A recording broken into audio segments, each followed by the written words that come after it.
La división del reino. Durmió Salomón con sus padres y fue sepultado en la ciudad de su padre David. En su lugar reinó su hijo Roboam. Poco después de ascender al trono, Roboam fue a Siquem, donde esperaba recibir el reconocimiento formal de todas las tribus. En Siquem se había reunido todo Israel para hacerlo rey.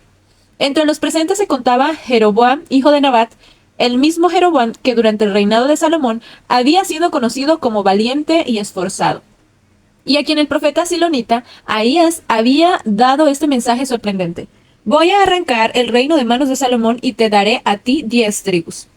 Por medio de su mensajero, el Señor había hablado claramente a Jeroboam acerca de la necesidad de dividir el reino.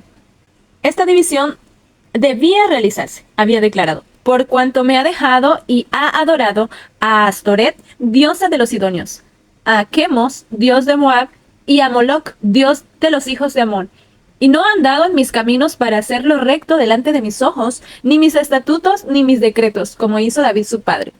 Se le había indicado además a Jeroboam que el reino no debía dividirse antes que terminara el reinado de Salomón.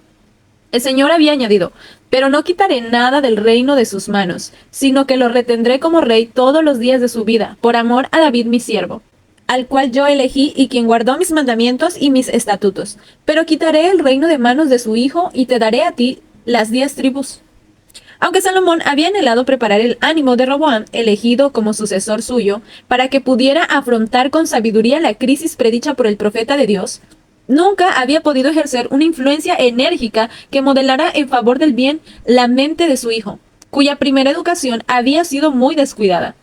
Roboam había recibido de su madre amonita la estampa de un carácter vacilante. Hubo veces cuando procuró servir a Dios y se le otorgó cierta medida de prosperidad, pero no era firme, y al fin cedió a las influencias del mal que lo habían rodeado desde la infancia.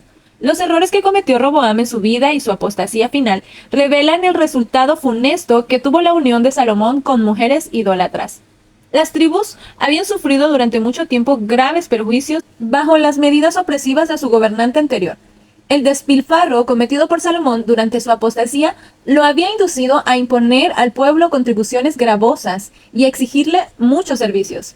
Antes de coronar a un nuevo gobernante, los dirigentes de las tribus decidieron averiguar si el hijo de Salomón tenía o no el propósito de aliviar esas cargas.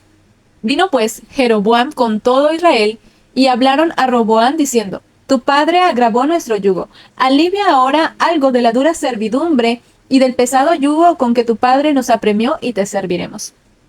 Deseando consultar a sus consejeros antes de delinear su conducta, Roboam contestó: volved a mí de aquí a 3 días. Y el pueblo se fue.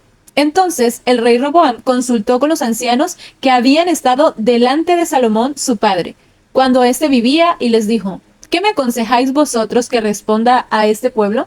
Ellos le contestaron: si te conduces humanamente con este pueblo, lo tratas bien y le hablas con buenas palabras, ellos te servirán siempre. Desconforme, Roboam se volvió hacia los jóvenes con quienes había estado asociado durante su juventud y les preguntó: ¿cómo aconsejáis vosotros que respondamos a este pueblo que me ha hablado diciendo: alivia en algo el yugo que tu padre nos impuso? Los jóvenes lo aconsejaron que tratara severamente a los súbditos de su reino y les hiciera comprender claramente desde el mismo principio que no estaba dispuesto a tolerar oposición alguna a sus deseos personales. Halagado por la perspectiva de ejercer una autoridad suprema, Roboam decidió pasar por alto el consejo de los ancianos de su reino y seguir el de los jóvenes. Así aconteció que el día señalado, cuando vino Jeroboam con todo el pueblo a Roboam para que les declarara qué conducta se proponía seguir, Roboam respondió al pueblo duramente. Les dijo: mi padre agravó vuestro yugo, pero yo lo haré más pesado aún. Mi padre os castigó con azotes, pero yo os castigaré con escorpiones. Si Roboam y sus inexpertos consejeros hubieran comprendido la voluntad divina con referencia a Israel, habrían escuchado al pueblo cuando pidió reformas decididas en la administración del gobierno. Pero durante la hora oportuna en la asamblea de Siquem, no razonaron de la causa al efecto, y así debilitaron para siempre su influencia sobre gran número del pueblo. La resolución que expresaron de perpetuar e intensificar la opresión iniciada durante el reinado de Salomón estaba en conflicto directo con el plan de Dios para Israel, y dio al pueblo amplia ocasión para dudar de la sinceridad de sus motivos. En esa tentativa imprudente y cruel de ejercer el poder, el rey y los consejeros que eligió revelaron el orgullo que sentían por su puesto y su autoridad.